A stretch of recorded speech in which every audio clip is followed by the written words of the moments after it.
everybody, this is Dr. Carmen Bryan. Welcome back to my YouTube channel, Overcoming Narcissist Abuse. Thank you to all the new subscribers for joining me, all the comments, all the thank yous, all the, the progress notes you guys are giving me that these videos are helping you. I'm so excited and I'm so thankful to all of you that have also purchased my book. Thank you guys. I'm so honored and I am so grateful. Thank you so much for doing that on my behalf to support me, and that you found something valuable in the book that even helped you. And so today I wanted to come because I had a subscriber request me to talk about the golden child. Well, in order to talk about the golden child, we need to talk about the other people within the family dynamic in a toxic family, specifically this one, the narcissistic family. And so I think I did a video before where I talked about the toxic family with the either drug addicted family, alcohol, toxic, whatever the toxicity is, the toxic family. And remember, in the toxic family, you have that one individual that is dysfunctional, whether it's the alcoholic, drug addict, or in this case, the narcissist. And just like the narcissist in his or her mind, the world revolves around the narcissist, right? And so in this toxic family, each person plays a role, and it surrounds and evolves and revolves around the narcissist, which is the person with the problem, with the sickness, with the mental health disorder. And so they maintain power and control by forcing everyone to cater to them and to encircle or to revolve around the narcissist and their problem. And then you have like the primary supply, which is basically the enabler. So now we're going to talk about the golden child, the scapegoat, the mascot, and the lost child. And I believe the peacemaker would be like the mascot. We'll see. I'm going to focus on the golden child and the scapegoat, but I'm just going to give you the definition of each one of the children, okay? Or each one of the people to see what role you played in your family that may have had narcissistic parents. And so first thing, this blog, and this is from Protective Mothers Alliance International, the 4 dysfunctional family roles. And so I didn't find the author's name on here, but it is Protective Mothers Alliance International. And so in here it says there are 4 basic roles of a dysfunctional family. And so dysfunctional families don't allow people to be their authentic self. They dance around their shame, denials, and addictions, working to keep everyone in their assigned dysfunctional roles, whether they like it or not. And so these are the roles that they talk about. So you have the golden child. And so the golden child is the one who can do no wrong, and this child is viewed as being the best and the brightest, even if they're not. So the golden child is the one that is being groomed, one that's constantly being love bombed. And remember, just because you dated a narcissist or married to a narcissist, they do the exact same thing to the children. And so you can see it once you recognize what you're looking at. So the golden child is being groomed from the time of birth. They've chosen, and remember, narcissists think black or white. There is no middle ground. There is no gray. There's no maybe, good, bad. That's it. Black, white. That's it. And so this golden child is born, and you may have like a child that may look like the mother, and it's beautiful, and the mother would model or whatever they did, and the child picks up on that. And so the narcissist will live vicariously through this individual, this golden child, because the way that the narcissist looks at their kids are extensions of themselves, like fingers or hands. And so you have this golden child, which is an extension of me. It's like a mirror image, a projection of me. So they're looking at the golden child. This golden child is a projection of me. So they're modeling, that's me, and I'm getting the attention for it. I'm getting the credit for it. Or you have a son that's very sports orientated, whatever sport, and the father may feel that, hey, this is me. And so if you embarrass me, and a lot of times you will find, and this is not in all cases, because remember, all narcissists are not pedophiles, but the golden child is usually the one that's also sexually exploited, sexually molested. Because remember, they don't see them as being separate from them. The narcissist sees them as being a part of them. They are projecting this on a screen, and you're watching the child play out the narcissist. So the child has to be perfect, and that's a lot of pressure because they have to be perfect. Not only do they have to be perfect, they pick up on the behavior traits of the narcissist. So they become to mirror the narcissist. The narcissist trains them to be a narcissist. Now, some do have sexual and physical abuse abuse that goes along with it, and other ones are being trained to be trained to be a narcissist, but also develop narcissistic personality disorder. And so especially if there's no balance, you have a mother that's loving or a father that's loving, and then you have a narcissistic parents, empathy is something that's taught, something that is modeled. And so if the narcissist doesn't have empathy or has compassion or is able to connect, they're teaching the golden child this. Now, the golden child also becomes the flying monkey, also becomes the biggest cheerleader, whatever, is like the hype man, whatever the narcissist says, that the golden child is the hype man. It emphasizes. They're also like, not only what's the word I'm looking for? They're also the spy. So they tell what goes on in the family. Everything that goes on in the family, they come and report back to the narcissist. And so let's look here. Now let's go, okay, the scapegoat. So the scapegoat is the child that can do no right. Normally, especially in a clinical setting, when you're dealing with a scapegoat, usually the scapegoat within a family is the individual that displays the chaos and the disharmony in the home.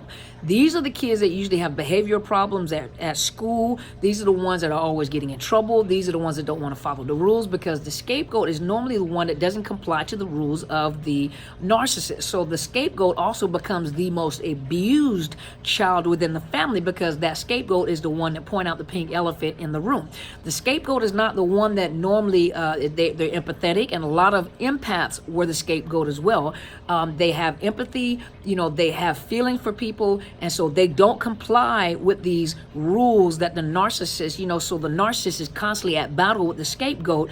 And what happens is the narcissist will triangulate, especially the golden child, with the scapegoat, so they're always at odds. Now, the golden child is always wanting the attention, so they know that if I do this for mom and dad, and if I act this way, and if they're angry, I get angry too, as long as I'm doing what they want me to do. So they're never their authentic self. They don't have their own identity, because they have enmeshed with the narcissist identity. Whatever the narcissist says and does, that is what the golden child does. So a lot of times the narcissist will make sure that the golden child will fight their battles for them with the scapegoat, and get families members to join in attacking the scapegoat, because the scapegoat is the one that manifests what's going on in the home through their behaviors. They're the ones that are usually in counseling. They're the ones that have behavior problems. They're the ones that are getting in trouble. Sometimes those are the ones that the truancy police are looking for. Those are the ones in juvenile detention. And a lot of them have emotional issues, but they don't like rules. They don't like to follow rules, especially the narcissist rules. So they don't comply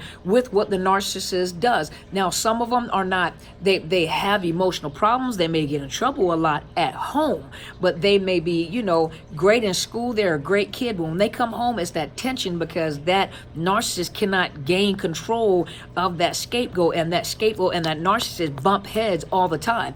And a lot of times when you're dealing with kids, this is where the physical abuse comes in when it comes to the scapegoat. And a lot of times the narcissist will fight through the golden child. So let's see.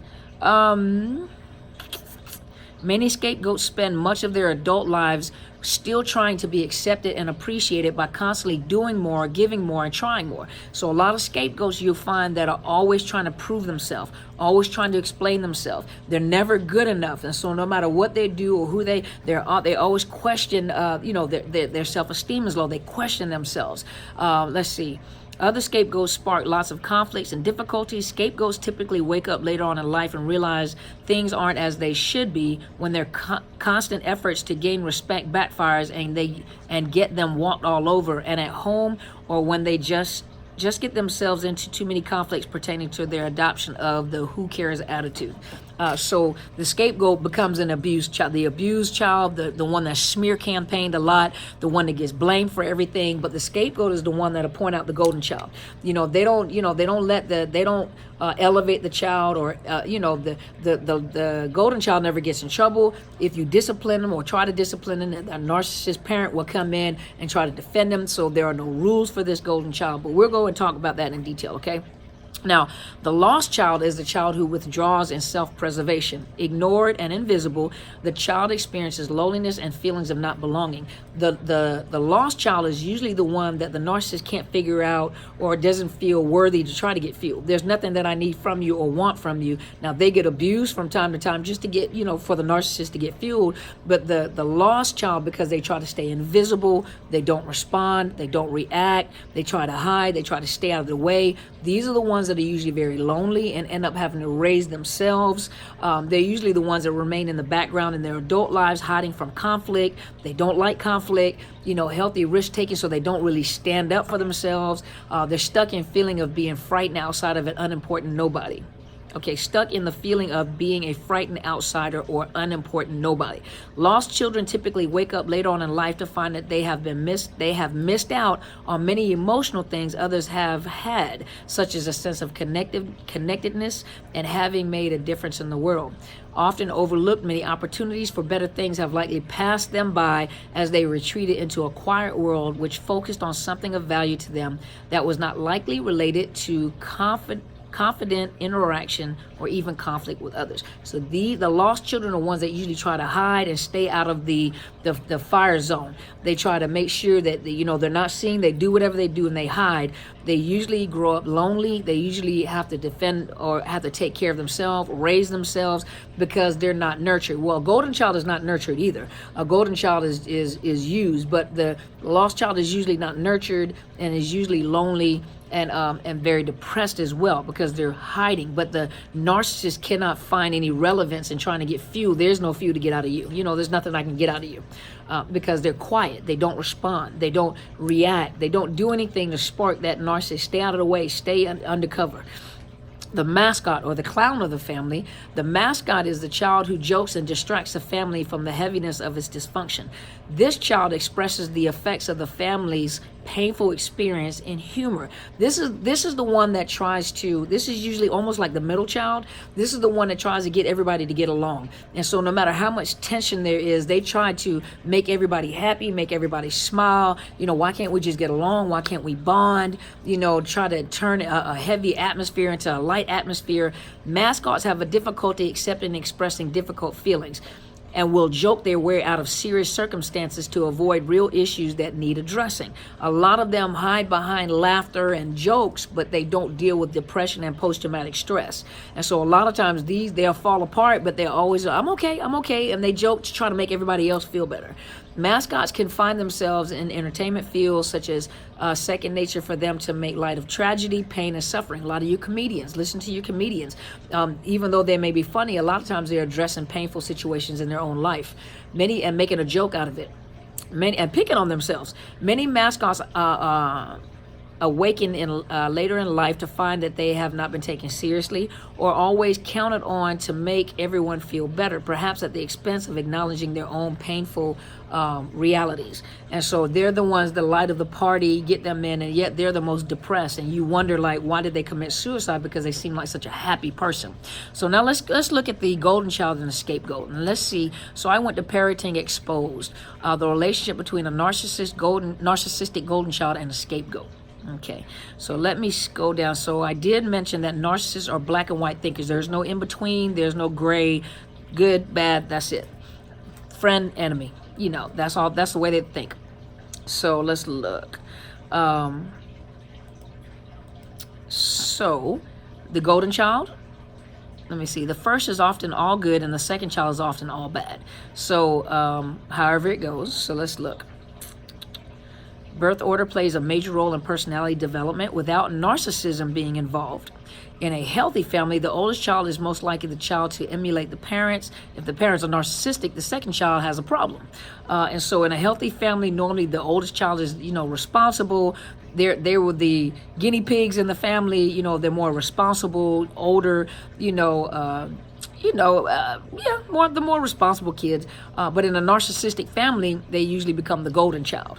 And so let's look. So the narcissistic golden child is often a replica of the narcissistic parent. Subconsciously, they take upon their narcissistic parents' beliefs, values, and the way of life. They integrate their beliefs into every aspect of life, whereas the scapegoat child consciously, completely rejects the narcissistic parent's way of life, beliefs, and values. See the problem? And so this right here will cause a scapegoat to get abused, but they just refuse to conform to the way that the narcissist thinks, behaves, and believes.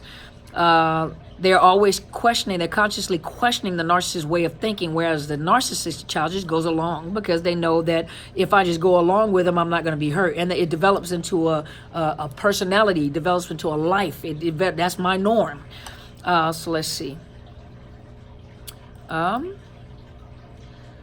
So nobody really knows why the narcissist or the golden child takes on the same personality as the parent and why the scapegoat child doesn't. However, there are varying theories on the matter. Family dynamics also play a part in the creation of the golden child and the scapegoat. Okay, let's go down some more. I have some good stuff. I got to find it. Okay. So knowing that the narcissistic parent is unable to show empathy, and empathy is something that is taught. And you're taught empathy. You learn empathy. So because of the fact that the narcissistic parent does not have empathy, they can't teach the child empathy. And so one of the things you'll notice, number one, the golden child is rarely disciplined. Not only that, a narcissist doesn't like to be told what to do. They don't like to follow orders. They don't like rules. They don't like law. And so guess what they teach the golden child? They teach the golden child this. They project onto the golden child and teach the golden child their way of thinking. Nobody tells you what to do. I'm the only one that tells you what to do. And if they have a problem, they come and see me. So that means that even when the child needs to be corrected, that the narcissist will play it down and turn it back. They teach the child how to turn it back on the other individual. Maybe if you hadn't been doing this, he or she wouldn't have been doing this in the first place. Always an excuse. They're not disciplined. They teach them, if this person does that, you hate this individual and you don't let them do this. So they teach them, they project the way that they think onto this child. And this child picks up on the way that this narcissist thinks and behaves. Let's see. They're not taught kindness. They're not taught sympathy because the narcissist has none of that. So that's not a normal thing for a golden child to learn. Let's see. They learn early on that, they do what they want to do and nobody has a right to say anything to them except for the narcissist. So no one has a right to say anything to you. You teach young children respect. Well, the narcissist doesn't have respect for anybody else, so why would they teach the young child respect? Especially, they always work at anybody that can give good advice about, the child. That narcissist automatically rejects that information because it didn't come from them. And that's not how they think, because the way that they think is how they project how they think on the golden child. So let's see. And so vice versa, the scapegoat is usually being pulled up as being the person with the poor behavior, constantly told when they aren't treating people properly. But yet, on the other hand, the golden child is never pulled up and is never taught that whatever they do, no matter how vile, was seen as okay in the narcissistic parent's eyes because they're the golden child. And so anything that mirrors or looks like the narcissist will check it. It's okay with them. Let's see. Each of the rules, it is hypocritical because what rules apply to the scapegoat does not apply to the golden child. Let's see. Scapegoats reject narcissism. So the scapegoat has empathy, has the empathy gene, and they know how to love. And that's where a lot of times the empaths come from. When it's like the lost child or like the scapegoat, that's a lot of times where you get your empaths from. They can put themselves in someone else's shoes and feel their pain. This ability to feel internal pain of others is what drives them to speak up about the abuse from the narcissistic parent toward both the golden child and themselves. And so that scapegoat becomes the spokesperson in the home too. They're the defenders. They're the ones that don't mind, this is before they grow into the empath, or sometimes they're already empaths. But a lot of times that scapegoat, calls that narcissist on their behavior. And that is what gets them abused even more within that narcissistic family. Let's see. It says that the scapegoat child is normally more sensitive to the feelings of others and has more empathy, probably because they've been through this or they're going through this with a narcissistic parent. It makes them very sensitive. It may also because they see,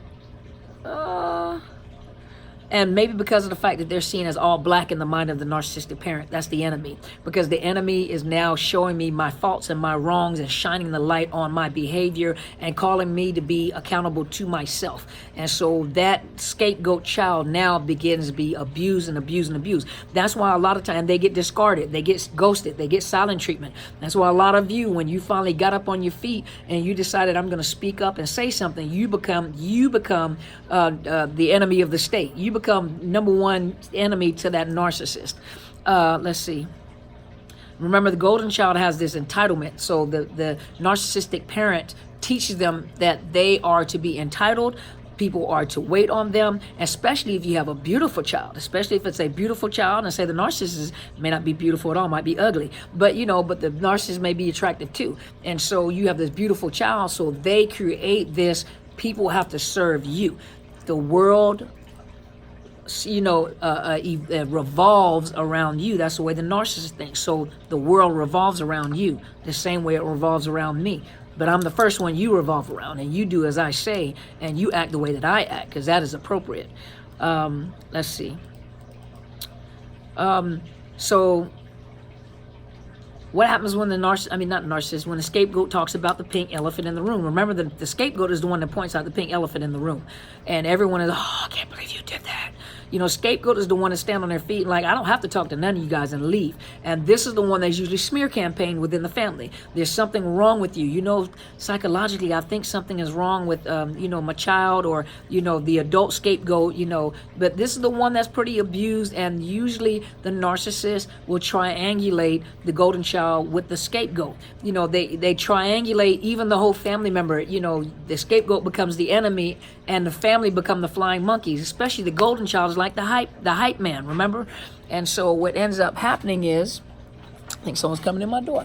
So what ends up happening is the scapegoat is being attacked even vicariously through the golden child. So a lot of times the narcissist will also fight through the golden child because they know that the golden child is the one that will cut, stab, becomes a flying monkey, a great supporter. Let's see.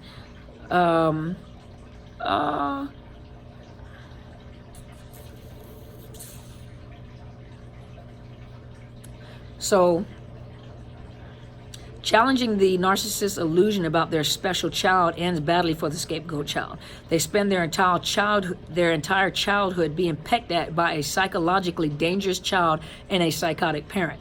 The golden child represents to the narcissistic parent everything amazing they see in themselves. So remember, they're projecting onto this golden child how amazing this child is because they don't look at the child as an individual. They look at the child as myself.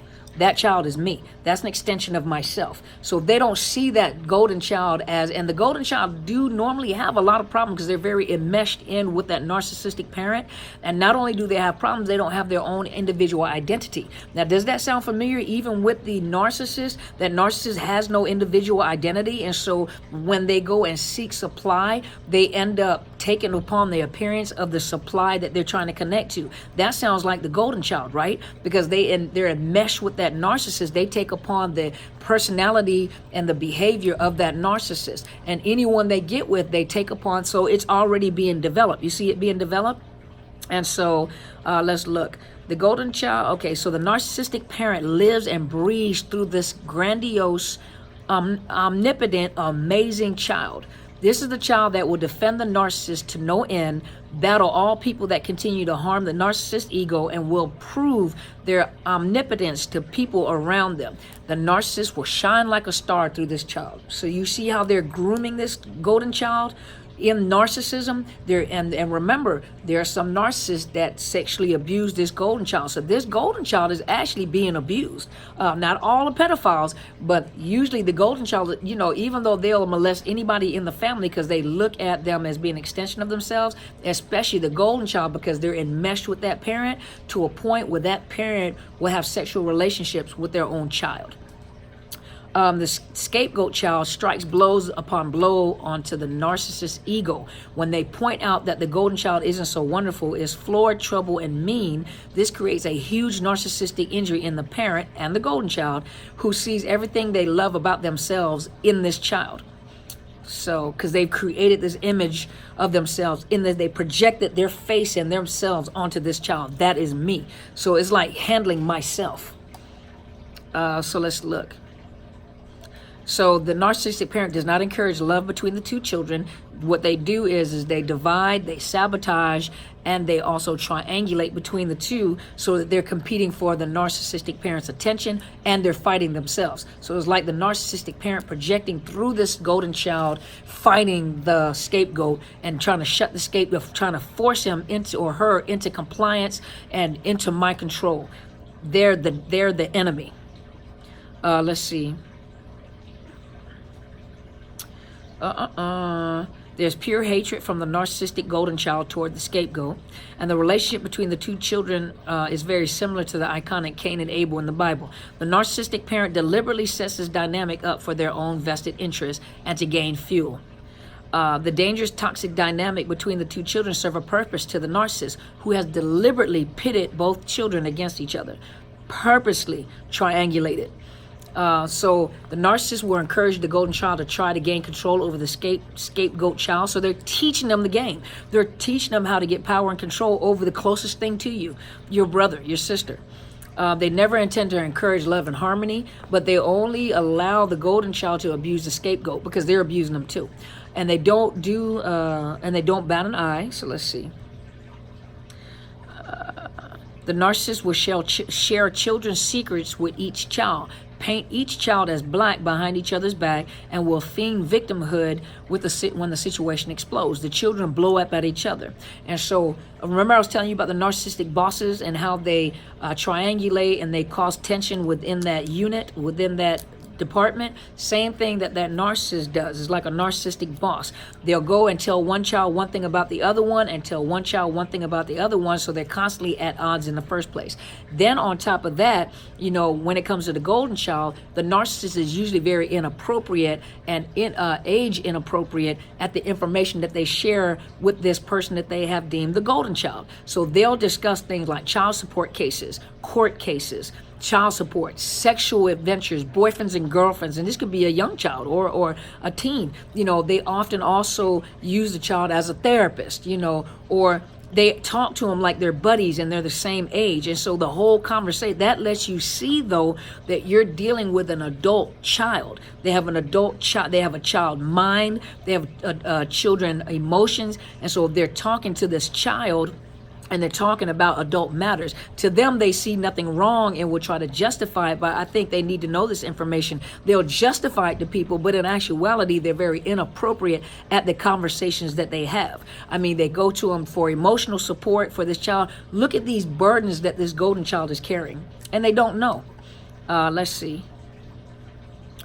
Let's see, this is all I have for right now.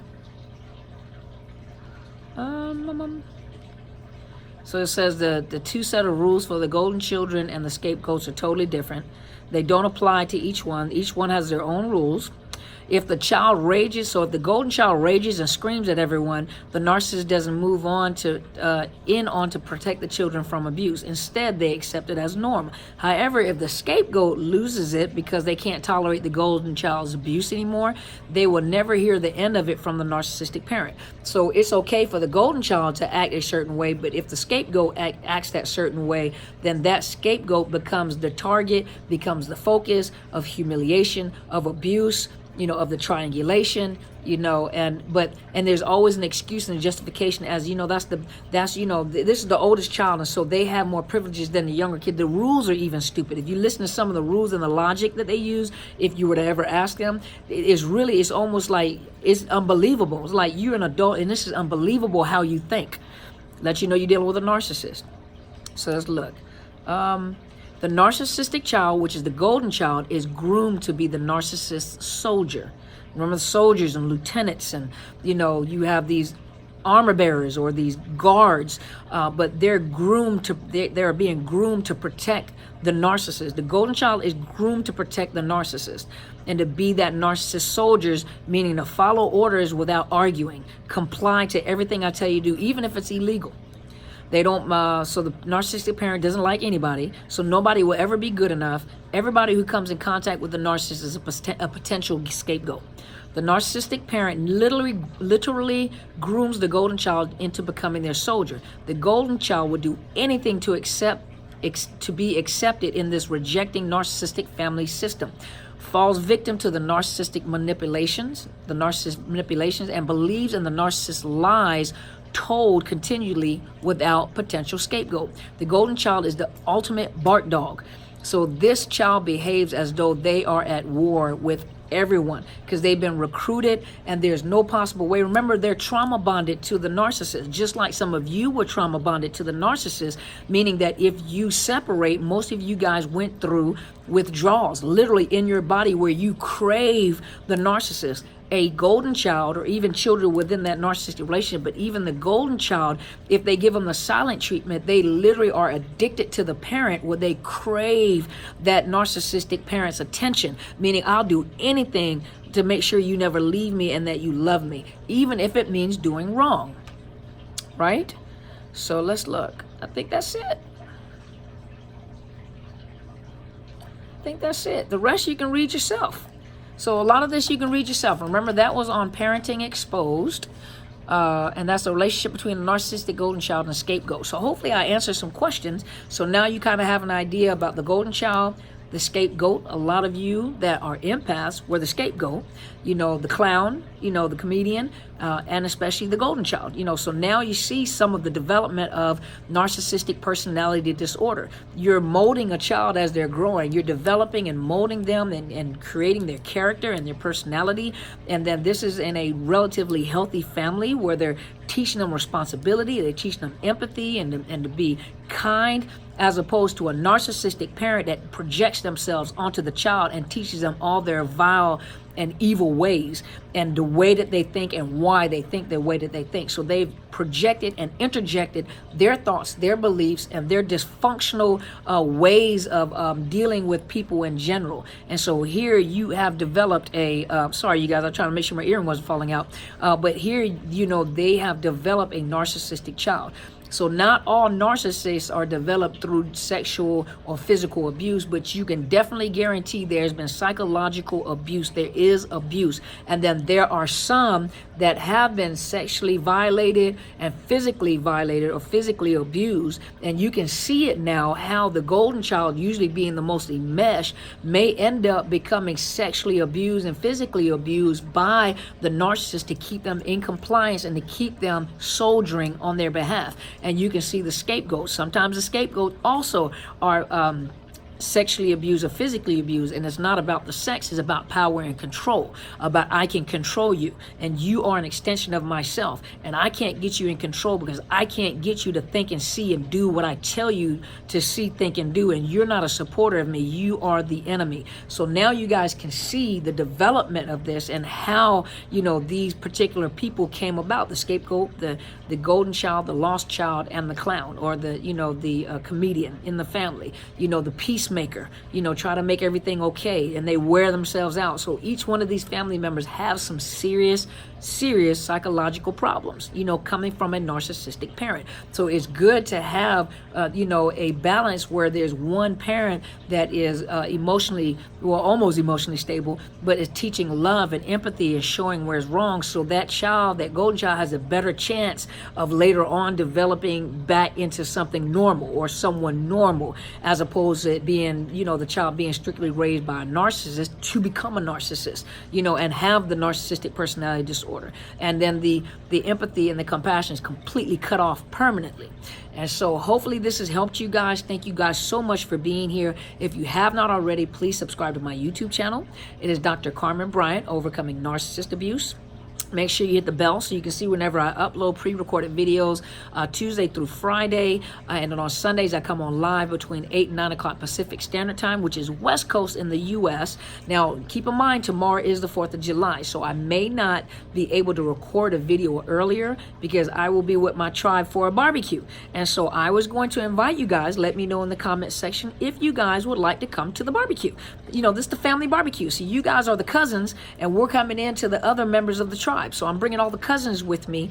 And, you know, if you'd like me to, then I'll make sure I'll broadcast live and let you guys join us for the barbecue so you can meet all the other tribe members again. So those of you that haven't met the tribe members, you meet your other part of your family. And so I would love to do that, and we enjoy ourselves. Keep hearing the bell ring, I'm sorry. And we are enjoy ourselves for the 4th of July. Come and talk to you guys a little bit. And then on Friday, I'm still off, but I'll probably come on and come and talk to you guys, make a video, okay? And so also I do have a professional Facebook page, which is Psychological Health Consultants and Services. I don't post like very personal quotes on there. A lot of times it's just the videos or information. But if you go over to my Overcoming Narcissist Abuse Facebook page, that's my, my book Facebook page. Usually I post quotes. I also, but on all 3 of the channels, I do post videos. I am on Twitter, so I'm trying to be young, y'all. And so it is hashtag Dr. Carmen Bryant 1. You're welcome to join me. Sometimes I quote little, you know, I make little quotes or send little encouragements out there. A lot of time I post the videos on there for you guys to come and watch the videos. I am on Instagram, Overcoming Narcissist Abuse. And so if you guys like to join me, you can. I'm still not all technically savvy yet, so I don't really know how the Instagram works yet. You know, I know with the Twitter, so I can talk to you on Twitter. But please join me on both of those, whatever Facebook page you join. Just hit the thumbs up, the like, and I'll make sure I post the videos on there. Once again, thank you so much. I know this was a little longer because I wanted to study this to make sure that I give you guys some good information, okay? And if you have not already, please go and purchase my book. It is on Amazon. You can download it on Kindle or get the hard copy or the paperback, or you can also go to Barnes and Noble. You can get the e-read, I think it's e-version, the ebook, or you can order hard copy. Those of you that have purchased the book, Unmasking the Illusion of Perfection, thank you guys so much. I really appreciate your support. Share it with someone. Share it with your teenagers. You don't know what your teenagers are going through in these relationships. They don't know what they're going through. They find out later on. Remember when you were a teenager, some of you guys went through domestic violence. Some of these teens are going through it and you don't know it. So let them read the book. Hey, go get this book. This is that lady on there that talks really fast. That would be me.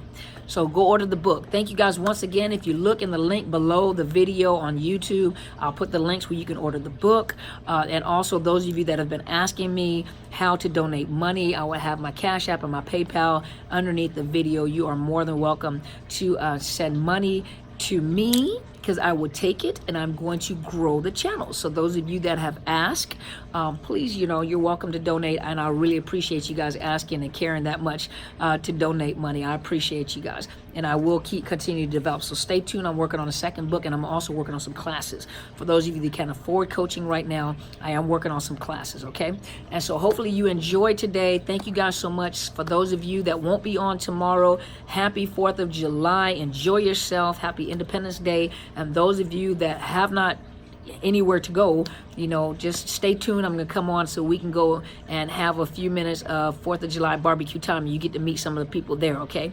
So thank you once again. You guys go be great.